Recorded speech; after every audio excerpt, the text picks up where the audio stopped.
नमस्कार, हिमाचल न्यूज में आपका बहुत बहुत स्वागत है। चलिए शुरू करते हैं आज की 10 फटाफट बड़ी खबरों से। हिमाचल में कर्मचारियों को मिलेगी सैलरी, सीएम सुखविंदर सिंह सुक्खू ने की बड़ी घोषणा। हिमाचल प्रदेश इस वक्त आर्थिक संकट का सामना कर रहा है। अब सीएम सुखविंदर सिंह सुक्खू ने घोषणा की है कि हिमाचल में कर्मचारियों को आज से वेतन दिया जाएगा, जबकि 10 सितंबर को पेंशन मिलेगी। यह फैसला ब्याज की राशि बचाने के लिए किया गया है। यह जानकारी सीएम सुखविंदर सिंह सुक्खू ने सदन में दी है। सीएम सुक्खू ने बताया कि इससे हर महीने 3 करोड़ रुपए बचेंगे। सीएम ने बताया कि कर्मचारियों को वेतन और रिटायर्ड कर्मचारियों को पेंशन देने के लिए राज्य सरकार ने कर्ज लेना पड़ता है। हिमाचल प्रदेश में अब 1 तारीख को नहीं आएगी कर्मचारियों की सैलरी, पेंशन की भी बदल गई डेट। मुख्यमंत्री ने कहा कि यह निर्णय लोन पर खर्च होने वाले ब्याज से बचने के लिए लिया गया है। इससे सालाना 36 करोड़ रुपए की बचत होगी। सरकार द्वारा उठाए जाने वाले कर्ज पर ब्याज से बचाने के लिए यह निर्णय लिया गया। राज्य में 1 तारीख को सैलरी पेंशन दी जाती रही, जबकि भारत सरकार से हमें 6 तारीख को रेवेन्यू डेफिशिएट ग्रांट और 10 तारीख को केंद्र से शेयर इंसेंटिव टैक्स आता है। इस वजह से हमें 5 दिन के लिए हर महीने लोन लेना पड़ता है। उन्होंने कहा कि हर महीने इसका 7.5% ब्याज चुकाने पर 3 करोड़ ब्याज देना पड़ता है। दल बदल करने वाले विधायकों को नहीं मिलेगी पेंशन। हिमाचल प्रदेश में अब पार्टी बदलने वाले विधायकों को पेंशन नहीं मिलेगी। कांग्रेस की सुखविंदर सिंह सुक्खू सरकार ने एक नया कानून पास किया है, जिसके मुताबिक जो विधायक दल बदल करेंगे उन्हें पेंशन नहीं दी जाएगी।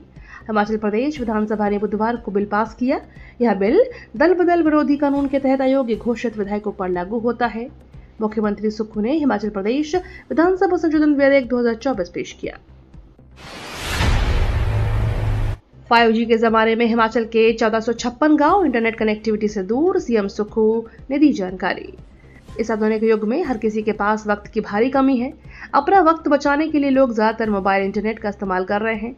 बात चाहे ऑनलाइन पेमेंट करने की हो या फिर दफ्तर का काम जल्दी निपटाने की, मोबाइल इंटरनेट हर जगह मददगार साबित होता है। मोबाइल इंटरनेट के जरिए न सिर्फ लोगों की जिंदगी आसान हुई है, बल्कि इससे अर्थव्यवस्था को भी गति मिली है। इस बीच हिमाचल प्रदेश विधानसभा में एक महत्वपूर्ण जानकारी सामने आई। हिमाचल में बड़े फैसले लेने की तैयारी, सीएम ने कहा फ्री बिजली नहीं देंगे। मुख्यमंत्री ने कहा कि इस साल बाजार से लोन उठाने की लिमिट सिर्फ 2300 करोड़ रुपए बची है और इसका इस्तेमाल दिसंबर तक करना है। ऐसे में इस पैसे का सदुपयोग बहुत जरूरी है। अगर खजाना लुटाते रहे तो सही नहीं होगा, इसलिए आने वाले समय में कड़े फैसले लेने होंगे। सीएम ने तो टूक कहा कि फ्री बिजली नहीं देंगे। मुख्यमंत्री ने उदाहरण दिया कि फ्री बिजली के फैसले से एक ही परिवार ने 4-4 मीटर लगा दिए, इससे नुकसान हो रहा है।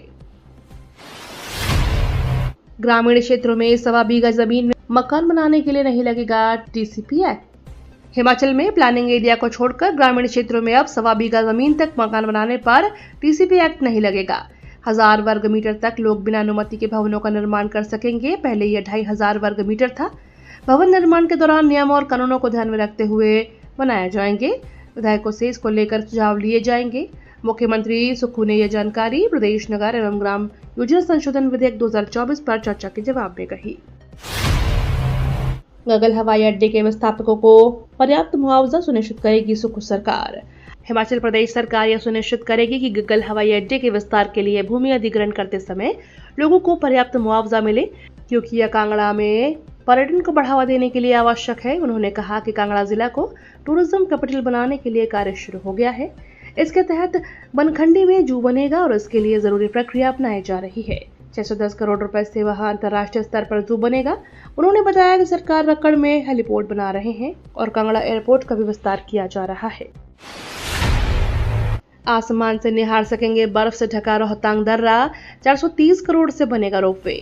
13,050 फीट ऊंचे रोहतांग दर्रे में बर्फ का दीदार सैलानी अब रोपवे से कर सकेंगे। मनाली के पछलान से बन रहे रोपवे का निर्माण शुरू हो गया है। 2027 तक इस प्रोजेक्ट को पूरा किया जाएगा। इस पर 430 करोड़ रुपए की राशि खर्च होगी। पीपीपी के तहत 3 चरणों में बनने वाला यह रोपवे देश का सबसे ऊंची जगह पर बनने वाला लंबा रोपवे होगा। रोपवे कोठी से रोहतांग दर्रा तक बनेगा। इसकी लंबाई 8.1 किलोमीटर होगी। सांसद अनुराग ठाकुर बोले, प्रदेश में जनता की नहीं मित्रों की सरकार। हिमाचल प्रदेश में ऐसे दिन पहले नहीं दिखे। प्रदेश में जनता के बजाय मित्रों की सरकार है। 4 तारीख होने पर भी कर्मचारी को तनख्वाह न मिले। 3.5 लाख से ज्यादा कर्मचारी के खाते में वेतन और पेंशन नहीं आया है। यह बात सांसद अनुराग ठाकुर ने समीरपुर में पत्रकारों के सवाल के जवाब में कही। उन्होंने कहा कि राजनीतिक नियुक्तियां वाला यह वेतन 30,000 से सीधा 1,30,000 किया जा रहा है। कांग्रेस सरकार की ओर से राजनीतिक नियुक्तियां लगातार जारी है। सीएम सुक्खू बोले, बल्ह एयरपोर्ट के काम को भी बढ़ाएंगे आगे, बंद करने की मंशा नहीं। मुख्यमंत्री सुखविंदर सिंह सुक्खू ने कहा कि कांगड़ा को टूरिज्म कैपिटल बनाया जा रहा है। बजट में इसकी घोषणा की गई है। इसके पहले कांगड़ा का आधारभूत ढांचा विकसित किया जाना है।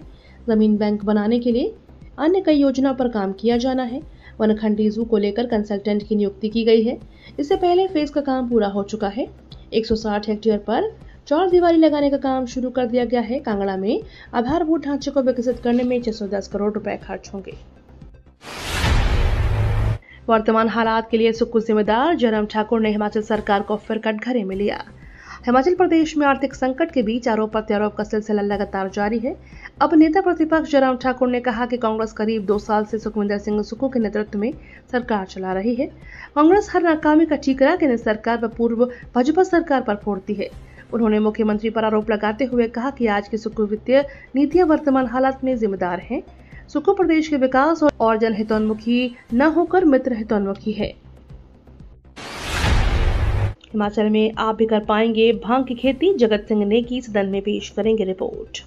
पहाड़ी राज्य हिमाचल प्रदेश में भांग की खेती की लीगल करने पर हिमाचल प्रदेश विधानसभा विचार करेगी। भांग की खेती को औषधीय उपयोग के लिए लीगल किया जा सकता है। हिमाचल प्रदेश सरकार में राजस्व मंत्री जगत सिंह नेगी इस संबंध में शुक्रवार को रिपोर्ट पेश करेंगे। इसके लिए राजस्व मंत्री की अध्यक्षता में 24 अप्रैल 2023 को एक समिति का गठन हुआ था। इस समिति ने राज्य में भंग के औषधीय, वैज्ञानिक और औद्योगिक उद्देश्यों के लिए कैनाबिस की खेती को वैध बनाने के मुद्दे पर अध्ययन करने के लिए कहा था। गौर हो, इसमें चरस शामिल नहीं होगी। प्लास्टिक मुक्त ऊना बनाने को प्रशासन की नवीन पहल। ऊना जिले को प्लास्टिक कचरा मुक्त बनाने के उद्देश्य से उज्ज्वल ऊना मुहिम का शुभारंभ उपायुक्त जतिन लाल ने किया। DRDA सभागार में आयोजित एक कार्यक्रम में इस पहल को औपचारिक रूप से लॉन्च किया गया। इस मुहिम के अंतर्गत प्लास्टिक कचरे के प्रबंधन के लिए 4 स्तरीय निस्तारण प्रक्रिया अपनाई जाएगी। इस प्रक्रिया के तहत प्रत्येक पंचायत में घरों में कचरा एकत्रित कर उसे ग्राम पंचायत स्तर पर बने सेग्रीगेशन यूनिट में लाया जाएगा और उसका उचित निस्तारण किया जाएगा। केंद्र सरकार ने निर्यातकों के लिए ब्याज समयनीकरण योजना 30 सितंबर तक बढ़ाई। केंद्र सरकार ने सूक्ष्म, लघु एवं मध्यम उद्यमों के निर्यात को बढ़ावा देने के लिए ब्याज समानीकरण योजना को एक और महीने के लिए 30 सितंबर 2024 तक बढ़ा दिया है। इस योजना का मकसद निर्यात का प्रोत्साहन देना है। विदेश व्यापार महानिदेशालय की ओर से जारी एक व्यापार अधिसूचना में बताया, व्यापार तथा उद्योग को सूचित किया जाता है कि निर्यातकों के लिए निर्यात से पहले और बाद में रुपए में लिए जाने वाले कर्ज पर ब्याज समानीकरण योजना की अवधि 30 सितंबर 2024 तक लागू की गई है। किसानों के खाते में इस दिन आएगी पीएम सम्मान निधि की 18वीं किश्त। पीएम किसान सम्मान निधि के तहत केंद्र सरकार हर साल किसानों को 6,000 रुपए देती है। 2,000 रुपए की 3 किश्तों में यह रकम सीधे किसानों के खाते में भेजी जाती है। क्योंकि 17वीं किश्त जून में जारी की गई थी, ऐसे में माना जा रहा है कि 4 महीने पूरे होने पर 18वीं किश्त जारी की जाएगी। हालांकि सरकार की ओर से अभी तक किश्त के पैसों को जारी करने को लेकर किसी प्रकार का कोई आधिकारिक ऐलान नहीं हुआ।